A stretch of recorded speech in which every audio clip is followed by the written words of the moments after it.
Loose Women, the podcast, is brought to you by Mecca Bingo, the home of bingo besties where fun and laughter come together just like best mates. MeccaBingo.com is the home of legendary bingo. I love being let loose with me dobber. We all love a win, and the Mecca Prize Promise brings 3 bingo games every day, and everyone who plays wins. Players must be over 18. Terms and conditions apply. Go to meccabingo.com for details, and please be gamble aware. This episode of Loose Women, the podcast, contains some adult themes and discussions about the Me Too movement. meccabingo.com, sponsors of Loose Women. Hello and welcome to Loose Women, the podcast, with me, Coleen Nolan, and today with the gorgeous, wonderful Penny Lancaster. Hooray! Well, thank you.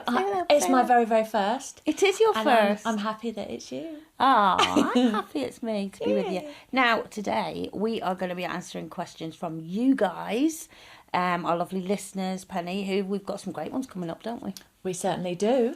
What does your grooming routine look like? We've also got a great question about libido and keeping the spark alive in the bedroom. Plus, we'll be revealing the most memorable loose woman moment for you. You've got a lot longer to look back on than This is going to be the longest podcast ever. Right, let's get started, I think. Okay. Shall we? Go on, yeah. No, you go on. I'm going to go You first. read it. Okay. Right, the first question. This is from Amanda. Thank you, Amanda. And she said, I've been divorced for 7 years and my ex-husband wants to take our children on holiday with his partner and their children. They've been together 5 years, but I don't want them going away together. What do I do? Blended families. Getting on with the ex-partners. Well, I think she needs to get a grip. I think she does. I think she's got to put her own personal emotions aside. I think she's got to stop feeling jealous after 5 years. I think she's got to think about the kids because they're having to blend. Well, it's been 7 years since they've been divorced. Yeah, and this couple have been and together they've been 5 together years. for 5 years. I think if it was a 6 months into a relationship, maybe I could understand. But after 5 years. Well, it happened to me. I remember when me and Shane first split up, and obviously he was with the girl that we'd split up because of blah, blah, blah. And then it was probably about 6 months, a year down the line, and he wanted to go to Florida with her and the boys. And they hadn't even met her at this point. So I arranged for the boys to meet her with me. And she came to the house. And we chatted, and all, because as much as it hurts you, it hurt me, you know. And you're thinking, what about if my kids end up falling in it because she's going to be the good guy, and like she'll spoil them because she wants them to love her and all of this. Yeah. But then I thought, doesn't matter what she does, they'll never love her as much as they love me. I'm the mum. And secondly, I don't want the boys to feel guilty. And feel guilty going that they've betrayed me. Yes, yeah. Because I saw them looking at me like, I knew they really wanted to go to Disney. But they're looking at me like, and I was like, no, you're going to have the best time. Don't get me wrong. They went off, cried my eyes out, fine. And what I did was I took myself away for 2 weeks with a friend. Yeah. And I went and had a lovely time, kid-free. And what was the... And it was afterwards, what did they say? They had a good time? Yeah, they had a great time. There was issues, because she wasn't used to 2 young boys and they were young. And one of them, Jake, was very young, so he had his tantrum moments. And she was a young girl. She's probably thinking, oh, my God, I don't want to take this on. Yeah. But, we live in a very, very blended family world. And I think, for me, you have to think about the kids. And as long as that woman isn't coming in and trying to become mum, because she's not, but they still have to respect her, in my opinion. Yes. They still have to respect an adult of any kind. If they're going to be rude... Yeah. And disrespectful, you can't expect her to sort of sit back and just sort of take it. Because, no, 100%. And if I ever heard her go, or she said, well, I'm not your mother, so you'll do as I say, I would be around there going, no, you're not the mother. Yeah. So, well, then that's a conversation between you and the husband. You and the father, isn't it? The kids. But I think it's nice to have, I think because of that, we've ended up, all of us, we've gone on to meet, I had another child with Ray, and I love the fact that even at Christmas or big events or weddings, and we can all be together. It's so much nicer. Yeah, it is. Because it would end up separating. And Well, yours is, Amanda, you're blended, aren't you? very blended. So how is it for you? Well, there's 5 mothers, so it's a bit blended. My God. It's a bit blended. But how did it work out? Was it hard? Was it difficult? I never Did you met the manage first it? mum because Rod had a child when he was 17 that was put up for adoption, but him and her have a relationship now. And then, of course, he was married to Alana, had 2 children, and then there was Kelly, had a child with her, and then there was Rachel with their 2 children, and then my 2 children. And So how did you manage to blend all that together? well, see, I don't know what it would be like if I was in a divorce situation, like Amanda is, and having my 2 children go on a holiday with the new wife, the new person. But I guess my children are much older, and they've got their own grown-up thoughts and ideas about things. I think if the children are younger, I maybe would have some more anxieties around it, like you say, with how she would maybe influence them or make decisions that I maybe would disagree with, things like that. But so it just depends on how old the children are.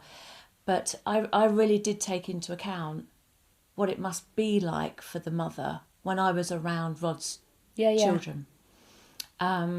Liam and Renee. Liam was just 5 and Renee was 7, so still quite young and impressionable. And I could only imagine how difficult it was for those children to have their parents divorced, let alone to have another woman around. So I guess I just wanted them to see that Dad was happy, and if I was the person... And that you still loved them no matter if what. I was the person that was making Dad happy, and Dad still communicated with Mum, and they still made the big decisions about things. It was a case of just tiptoeing. And Did you take those kids on holiday though? Like, Yeah. and she was cool about that? Yeah, we went on holiday. When Rod was out on tour, my husband Rod was out on tour, he would often have the children come out with the nanny, and I would be out on tour, and then we would go out and do family things together, whether it was to the zoo or something, and just like, sometimes it's hard to keep an eye on both kids, so the nanny would be with one and I'd be holding the hand of one of the other kids, or just going, oh, watch, be careful of that, or just stepping in, those sort of natural motherly maternal instincts, although I hadn't become a mother myself. Now you are a mother. Do you think you'd have been good at handling it? Letting your kids go off with, say if Rod had met someone else, God forbid, and he went, we're taking the kids on holiday with my new partner. Yeah, in that sense that if now my boys are older, I wouldn't have a problem with that at all. My children, I made sure that they got to know Rachel and Kelly and Alana, and I'd go to see Liam's hockey game, and Rachel would be there, and my little boys would be there, and happy for that. It's just a much happier place to be, isn't it? For the kids as well. Exactly, and I think the best gift of all is that Liam, Rachel's son, recently got married last summer, and he asked my son to be his best man. Oh, love that. That's that kind of the icing on the That's cake. how close they are. Yeah. Oh, I love that. So it can work. So what was she called, Amanda? Amanda, you just need to book yourself a holiday and have kid-free space. Go away with the girls. Yeah, exactly. I think she's got to be confident knowing that she is mum. Yeah. And there's not an evil person that's going to try to take No, her and place. also that he's been with this woman, for 5 years. So it's not a flimsy thing where the it's not like the kids have probably never met her before. Yeah. So she's got to, I think she just needs a bit more confidence building there, and reassurance. And once the first holiday's out the way, It'll be fine. Yeah.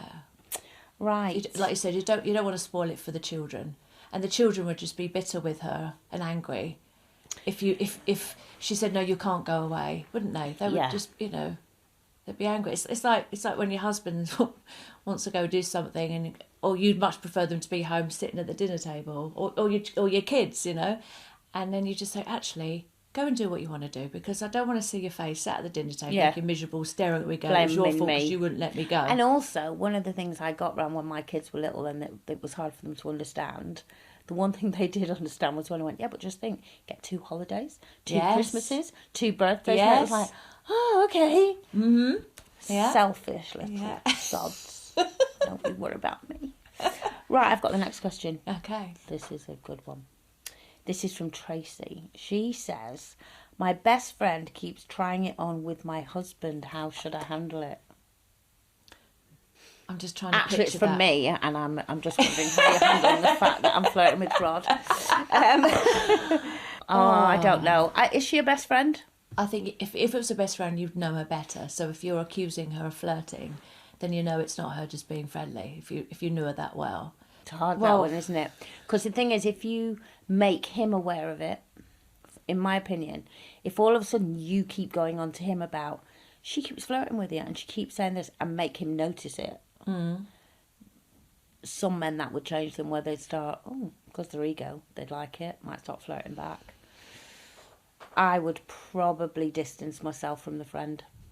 I think I'd do a bit of both. I think I'd have to say, darling, I don't know if you've noticed, and I know all women throw themselves at you, but I think there's something a little bit more going on here. I think she's probably insecure and she's lacking attention, and she sees you as a very friendly, But outgoing what would person. you say to her, though? So first of all, I'd encourage him to sort of maybe just not engage with her so much, sort of ignore her extra flirtation, over friendliness.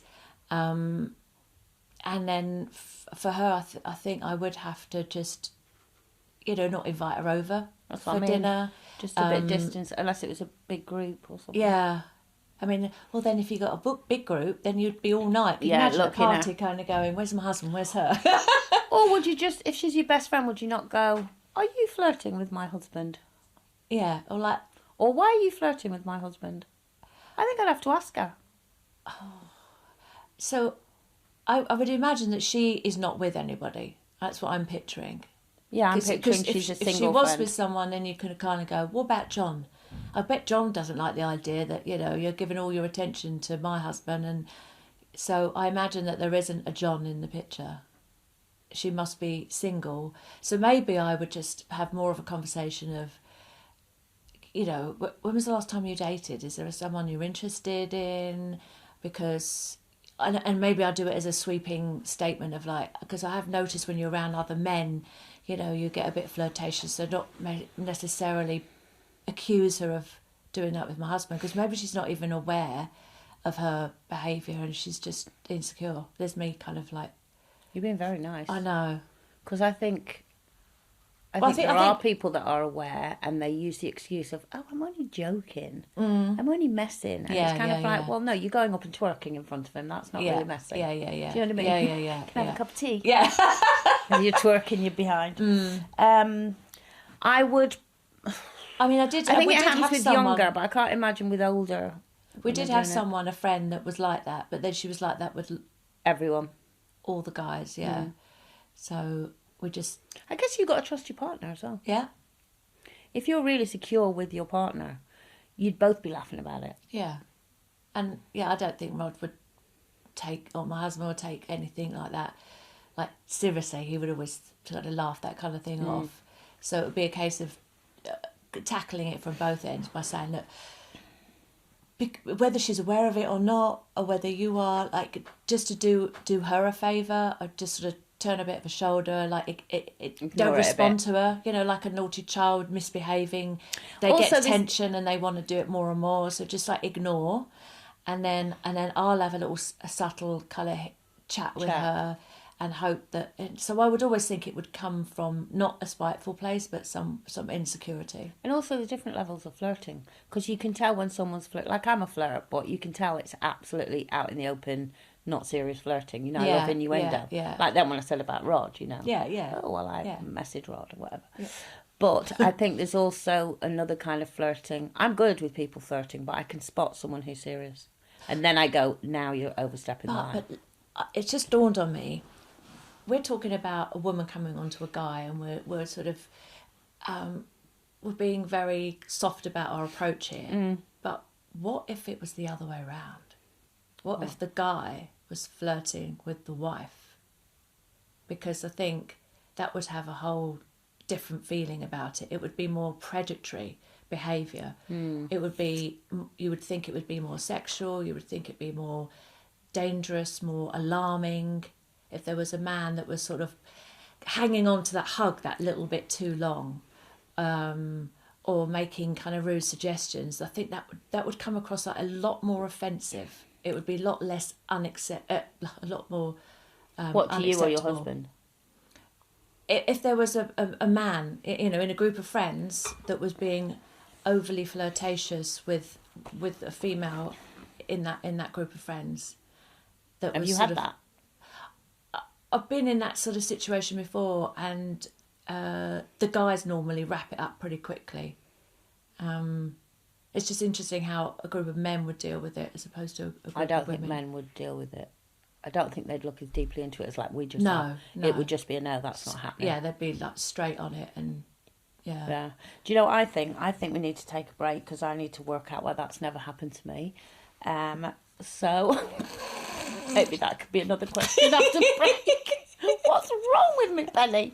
Let's go to a break while I You just sort haven't myself. seen it happening. It happens all the time. You're just so familiar with it now. That's it. I don't even notice it. Anyway, we'll discuss it in the break.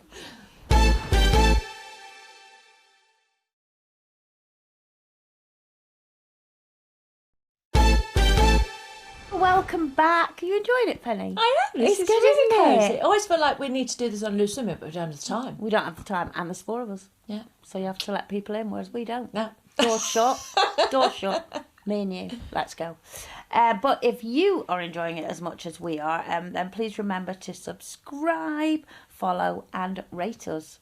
Not sure about the rating. It's totally free, and it means you won't miss a single episode, and you wouldn't want to. It gets better and Not better. at all. Right, shall we answer some more questions? You've got the next one.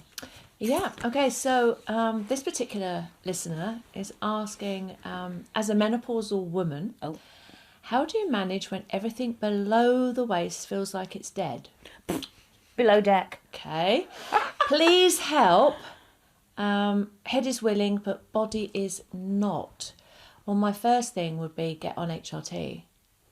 That, I mean, whether this is on HRT or not, I don't know. But it's this disconnect that she's obviously feeling between what her head wants and what her body is doing. So she needs to find her balance, her mojo, doesn't she? Well, yeah, but I'm pretty sure from women I've spoken to who've looked, you know, extensively for their mojo and can't find it. Maybe some women just don't get it, but, you know, maybe I've got a friend who just hasn't got it back. Having said that, she's not bothered, so I guess that's the difference. I'm sure there'll be Whereas a lot this of person women is. And Yeah. isn't it weird that this person hasn't put their name on? put their name on. Because they are Because- genuine yeah. questions, these, from listeners, so And questions she's almost that embarrassed to say what name it 50% is. of society are probably feeling when they're going into perimenopause, into menopause, is that kind of embarrassing part, some of the embarrassing parts of the side effects of menopause. And I know through the NHS, of course, you can get your estrogen and your progesterone, but what they don't provide is the testosterone. And I believe it's the testosterone that keeps the vigour, that keeps the urges, that keeps the strength and that side of the sexual nature and the urges going. I mean, I've heard of testosterone, but not about getting it to help with libido or lack of. So how can you can't get that on the NHS? It seems crazy, doesn't it? Women and men, we all have levels of testosterone, estrogen, progesterone. We all commonly understand that testosterone is the male hormone and estrogen is the female hormone, but both sexes have all of them. We just have a less amount of testosterone, and it's also one of those hormones that we lose going through the menopause. NHS provide the estrogen and progesterone, but it won't provide us with the testosterone. For some reason, I'm sure it's a group of men, have decided that us women don't need our libido, don't need our sex drive, don't need power and strength and vitality. We just need the other things to stop us going crazy. So unfortunately, what you have to do is go down the route of finding a specialist in the menopause. And Which is shocking, really, because to go down that route for a start, you're it costs obviously going to money. need money. Yeah, it costs money. And so you can get it prescribed privately, and it's rather expensive for a tube of this testosterone cream. You only need like a pea-size amount of this cream to rub on. You rub it on your sort of larger muscle group, like your buttocks or something. But it's just shocking to think that the blue pill, Viagra, is available in the NHS to men who have trouble in the sexual department or need a little extra help. But women, God forbid, they need some help, whether they're suffering mentally with the stimulation of wanting to have sex or more physically with the dryness. No, sorry, it's not necessary. It's just ridiculous. Yeah, it seems unfair. I do think as well, it's not... stop being embarrassed if you are talking about it, and certainly talk to your partner or husband about it. Yeah. And let them know what you're going through, because I think the problem is when it happens, and initially I don't think women know when it happens, because the menopause kind of creeps up on you, and it's another woman that goes, oh no, that's perfectly normal. Well, you did that with happens. me. Yeah. I remember telling you my doctor prescribed me antidepressants. Yeah. And I was telling you guys all the symptoms I was going through, and you were, Penny, it's the menopause. I was like, I'm not old enough. Like, I didn't believe I was there. Yeah, so perimenopause can happen from in your 30s. Yeah, early 30s it can. Yeah. But even when it starts happening in your late 40s or early 50s, it's so subtle that you don't know initially. Yeah, I think I was about 45. And I do remember, like you said, in a lot of relationships having that conversation, but I didn't know about menopause, nor did Rod. But as relationships do progress, I mean, Rod and I have been together 25 years, and, you know, we would have the discussions about how, obviously, our intimate relationship is different to what it was when we first met. Yeah, of course. And I think a lot of men might have concerns like, do you still fancy me? Do you that's what I'm saying. If they don't know, and if the woman's not aware, you know, of the menopause, and that could be one of the reasons why the libido, the need for sex isn't there like it used to be. It might not necessarily just be the relationship. It's that physiological thing as well. So, you know, having the advice from the doctors really early on, that the check that they do, the NHS at 40, the women's health check at 40, doesn't include the talk about menopause, which she absolutely has to be involved in, because if you know at 40, then you've kind of got a head start. And then when you realise that some of those side effects are the loss of libido, you're feeling anxious, dry vagina. Dry vagina. I'm not sure we could have said that on Loose Women, but I'm loving the dry vagina that we can talk about. That is one of the. I have to say personally, I've not had to deal with that side effect, but I know don't show off. I know it's very common. And you know, so that you know that couple can sit together and have that conversation. Darling, I still love you and I still want you. It's just that it's just the Sahara Desert hormonal thing I'm going through is making it uncomfortable, or I'm, in my mind I'm not ready, and to sort of link the two together would save a lot of marriages, I'm sure. Yeah. So I think the she needs answer to go to to the her doctors is first. going to the doctor and also speaking to a partner and explaining, you know, I love you. This is not about you. Yeah. I need to go to the doctor and sort out what it is and what and help. finding a doctor that understands the menopause. And also don't put pressure so much on the sex side of things. Mm-hmm. You know, maybe you just need to have a break for a minute and not feel maybe you the have break's to be been too long. Who knows? Well, we don't know, do we? No. I think it's a slippery slope. It's well, or not. Or not. Maybe that's the problem, Penny. Oh my God, you dirty cow! No, I'm just doing it like going down the slide. You know, when the slide, you know, your water slide, and there's not enough water, and you kind of yeah, friction burns. Yeah. Oh, no one needs a friction burn down there. Although even that would be pleasant right now. Anyway, I've got the next question. Okay. Oh, here we go. Moving on. Still down there, or wherever. How much grooming do you let your partner see? Grooming. Do you let him see you shave your bits? No. I mean, we're fortunate enough, And That it's you've one got of our staff that shave secrets. your bits. That's it. I give up. She's got staff that shave her bits. She's got nannies. She's got gardeners. I need a gardener to shave mine. Do you get the gardener in? Get the gardener in. Oh, God. Well, they do say that one of the secrets to a successful relationship is having your own bathrooms. And I do agree with that little bit of dignity. I'm with you. And respect. You know, when you're younger and that, I see her on the toilet and, No, I'm in the that. bath and she's on the loo and all that. But I think when you get older and you've been together a long time, I think it's a nice thing. You're going out in the evening, you go your way, I'll go my way, we'll get ourselves ready and then we turn up, ready to leave the house. We're like, oh, you look lovely. And it's just that kind of surprise and almost like datey feeling. I just think there's some areas that you don't need to share. No, I mean... But what about when you're pregnant? Because I know, there was friends of mine that when they were pregnant, they used to let the partners shave the below bits. I was flexible Below enough deck. to still do that. Yeah, but you can't see it if your stomach's out here. Yeah, but you can feel it. What, with a razor blade? Yeah. Kind of just like, leg over the head. Yeah, you could still... I mean, darling, I squatted giving birth. So, I could kind of get myself into different positions quite easily and, I mean, you can do it blindfolded. I mean, you've shaved enough times. I'm starting to realise why Rod Stewart fell in love with you. But forget the pregnancy. How do you shave underneath? Would you use a mirror? I've not seen underneath since I was 19. Well, you know what I did All I know is it stopped growing there and it's now on my chin because of the menopause. I've got one on the chin. Oh, one? I need a shaver. Stop it. I swear.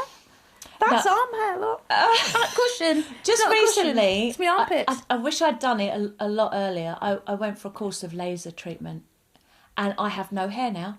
Really? No hair. No hair on my arm, bikini area. Does it hurt though? It was extremely painful. No, not extremely for me, painful. I'd rather give me my break any day. But what it doesn't do, it doesn't work on grey hairs. Why not? It just doesn't. Well, it doesn't laser them off. It doesn't work. They come back. It doesn't work. Why? So you have to do it before they go grey. Do you get hairs on your boobs, by the way? I get them there as well. I'm not really selling myself, am I? It's just well, it's not a dating app. I'd definitely be swiped left numerous times. Coleen. So you don't let your partner watch any of that.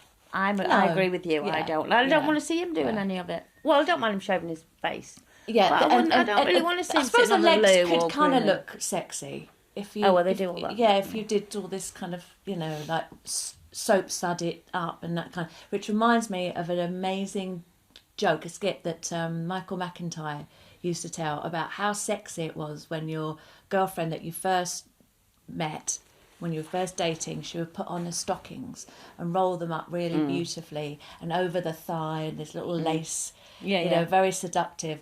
And then years later, your wife has got a pair of tights on now and she's struggling into them and she's doing her best to sort of pull them up delicately and then you yank them up and you're jumping and you're squatting and you're hoiking and it's not quite the same effect as the delicate little stocking, is it? No.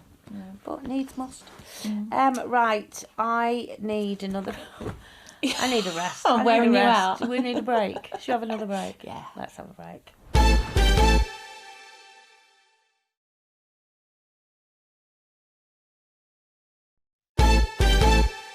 Welcome back. Right, it's time for our celebrity. We get a celebrity guest question. Oh yes. Ooh. And this week it's from baking guru Prue Leith. Oh, lovely. I know I'm supposed to be some sort of hot-shot cook and baker, but I've had my share of soggy bottoms like everybody else. What we want to know is, what are your baking disasters? Oh, do you bake? Baking. I really got into baking during lockdown. My eldest loved a banana cake, and my youngest wanted summer drizzle. And even for every birthday he has, after that, he would like, can I have your cake, Mummy? Can you make me? And I thought, I'm not a baker cooker, but during lockdown, I actually ended up on Celebrity MasterChef, crazily enough, because I certainly don't call myself a chef or a cook, but I muddled together. But one of my friends said to my boys, "What I know this it's been very difficult throughout lockdown, but what have you enjoyed most?" And they said, "Mum's cooking." And I was like, "What?" But I had the time, I do cook, but See, I don't for some find reason it I've got an easy. image of you being fantastic in the kitchen. Well, I always feel like the cameras are on. I like it all to look perfect. So I'm not a natural cook. I can't go into the fridge and go, right, oh, what have we got in here? Oh, goodness, just make this up out of this and that. I need to have, I'm a recipe cooker. Yeah. So I need to have it all out, all measured. And I literally, even though there's no cameras in my kitchen, I literally measure everything out and put them into all the nice little pots and things, so it's all ready, and then roll my sleeves up, put a nice bit of music on, light a candle, like I have to prepare the whole thing.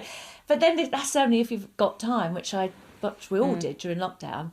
So I've sort of done less and less, and I do throw things together, but I'm not a natural cook. But my boys loved all my little cakes, but I don't venture further than the basic thing.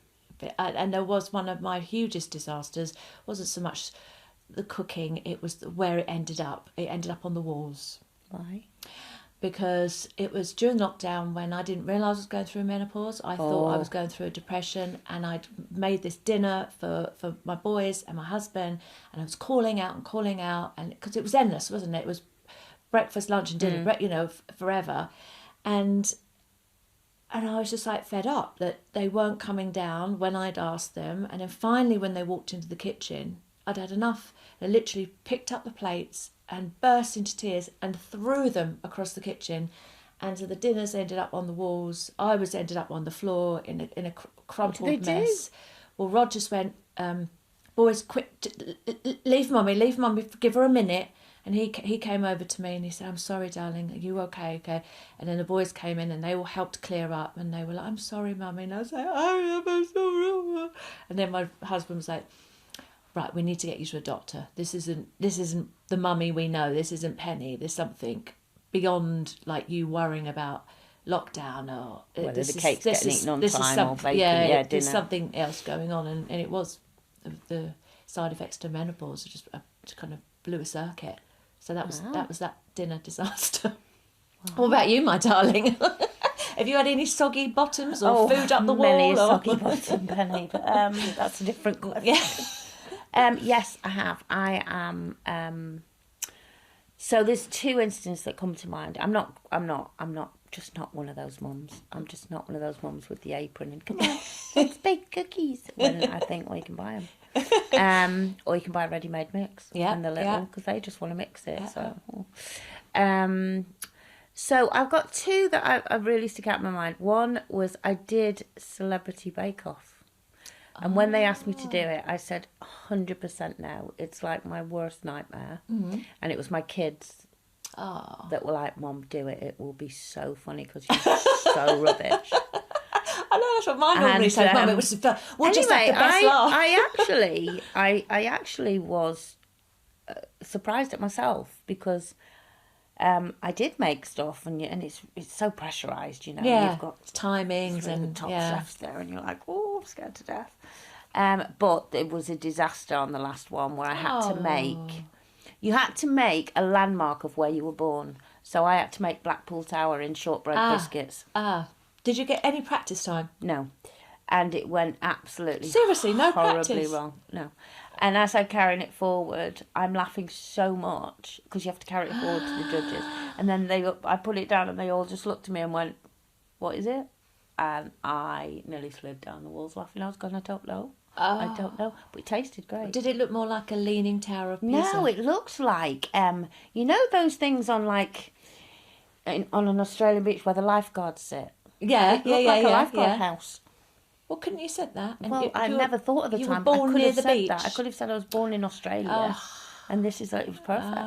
Anyway, that was disaster. Then one time I did bake the easiest thing to bake actually, which was an apple crumble. And as I got it out the oven, it's when I was younger. It was my first attempt. I got it out the oven, got slightly burnt, so it did one of them. And it slid onto the oven door. Oh, nice. I spooned it off back into the dish and poured custard over it and just let people Well, eat you it know, and didn't tell them it's- till after, and it was yeah, fine. No one yeah. died. Well, when it's a crumble, It was a crumble. I thought, I've Yeah. wasted my time. I've wasted my food. Yeah. It's a crumble. Cover it in custard. Yeah. No one will know. Custard, They won't ice, see it's the all grease tastes off the the same. oven door. And, and they all loved it and asked for it again. Perfect. There you go. Yeah, but I've never done it again No. and never will. I'm a bit, It's that don't cook, won't cook, won't cook, don't cook. Yeah, but I've been very lucky in that my son's girlfriends are all, and future wives are all really good bakers and chefs, and my daughter is as well, so I don't need to. Do they make you birthday cakes and things? No. No. They did back in the day, now they just buy it. Yeah. Oh no, guess what? What? It's time for our last question. Is I it? don't want to go, I'm enjoying it. This is our favourite question from this week's selection. You've got it, apparently. I've got it. So, Emma, she wants to know what's been your most memorable moment as a loose woman. Oh, they're Colleen, saying, how long have you been this on has Loose been our Women? favourite question. It's my worst question. How many years? 24. 24. That On and is off. almost as long as I've been married, Rod. All right. Yeah, that's a long time.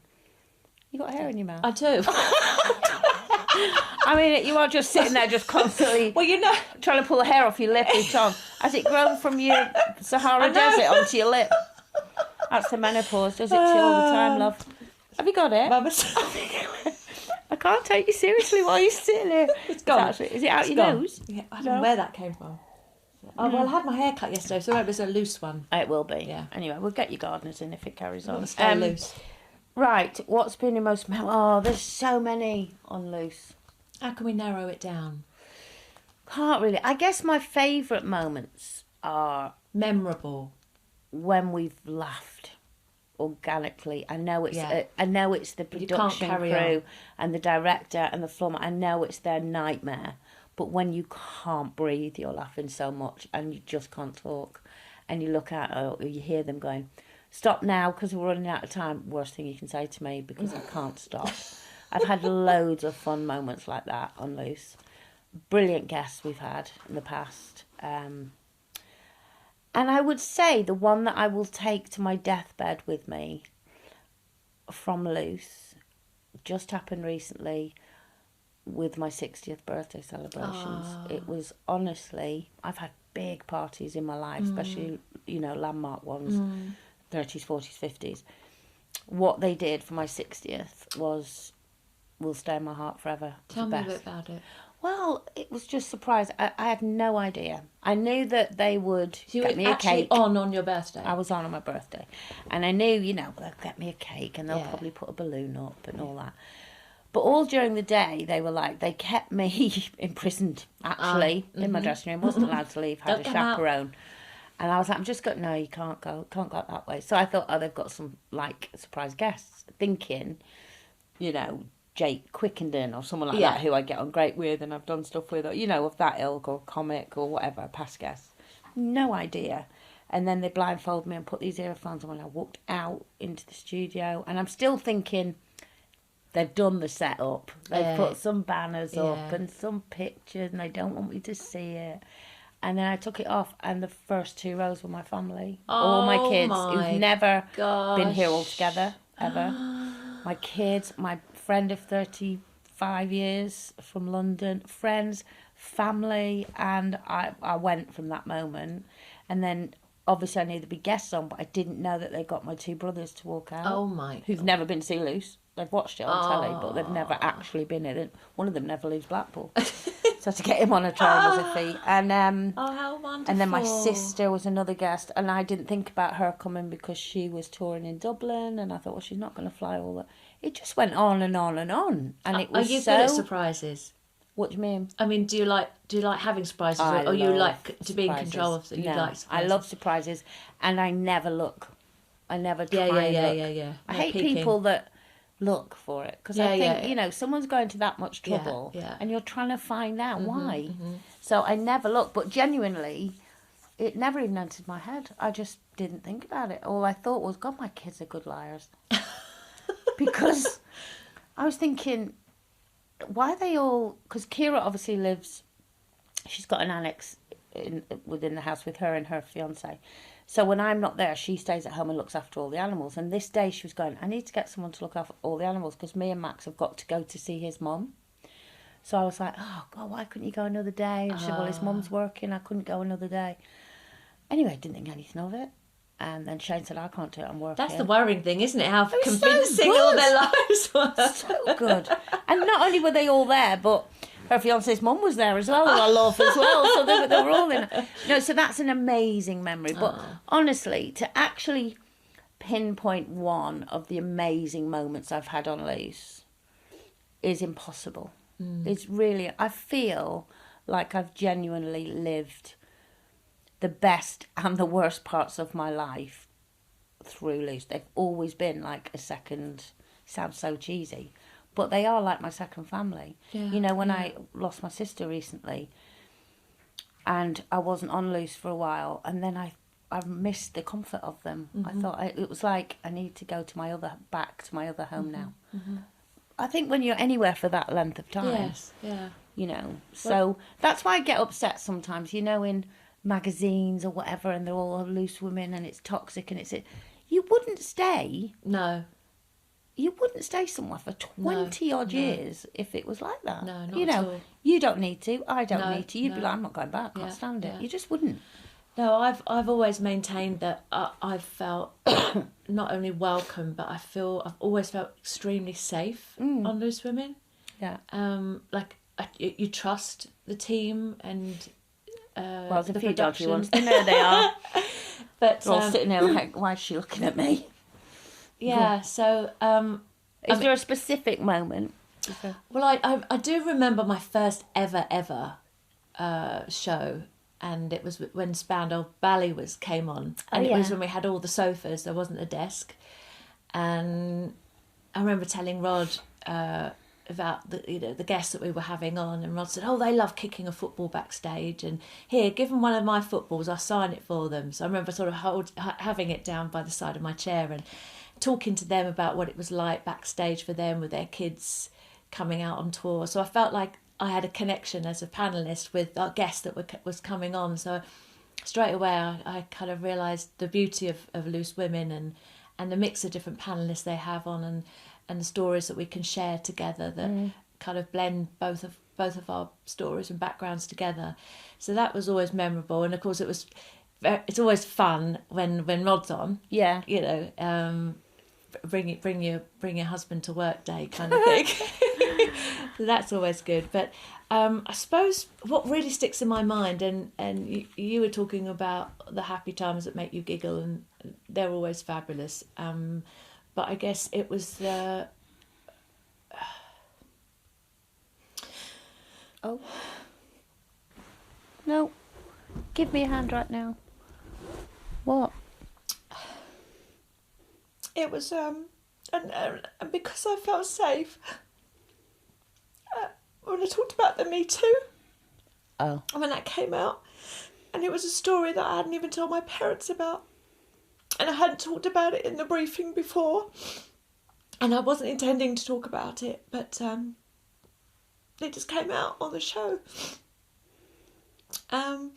It's incredible show for that, isn't it? Yeah. Because you think, I'm fine with it, or I'm not going to speak about it. Yeah. But like you said, I think there's an element of safety and non-judgmental, and we're all going to be here for each other when that happens. And I recognise how important it is to share stories, and you know, about trauma that you've been through. And I always sort of wear my heart on my sleeve, and I find it really difficult to keep the tears back. But I know by sharing you can help other people that have maybe gone through stuff. And that was the whole point of the Me Too. And the criticism of women coming forward about past abuse that's historic abuse, and you know, why didn't they speak about it sooner? But it's the fear and the judgment that you might get, and sometimes it does take a long time for it to come out. Do you think, had you have never, say you'd never done Loose, do you think it ever would have come out, or? Probably not. It was sort of felt like a secret, something sordid that you best not to talk Kept about. yourself. You know, And the longer you like keep with it to everything, like yourself. menopause, that, you shouldn't really talk about it. You know, it's those private things. It's just, you know, but yeah. So it's good. It's good to talk. I don't like seeing you cry. Sometimes I cry in my voice and the tears don't come. Oh, no, But they've it's- both gone. Trust me. Literally flooded. Oh, we love to end it on a happy note. Cheers for that, Pen. No, but again, you know, you've been able to do that here because you feel Yeah. safe, you know. I mean, there's so many positive, fun stories. We've had fun time. I remember the first time I met you, and I've still got the picture, actually. I had a picture of me and you standing next to each other, and I've got... My bosom buddy. I'm literally up to your boob, and I've got heels on. Because I show people and go, yeah, but you've no shoes on. I'm like, no, I've got heels on. I've got heels on.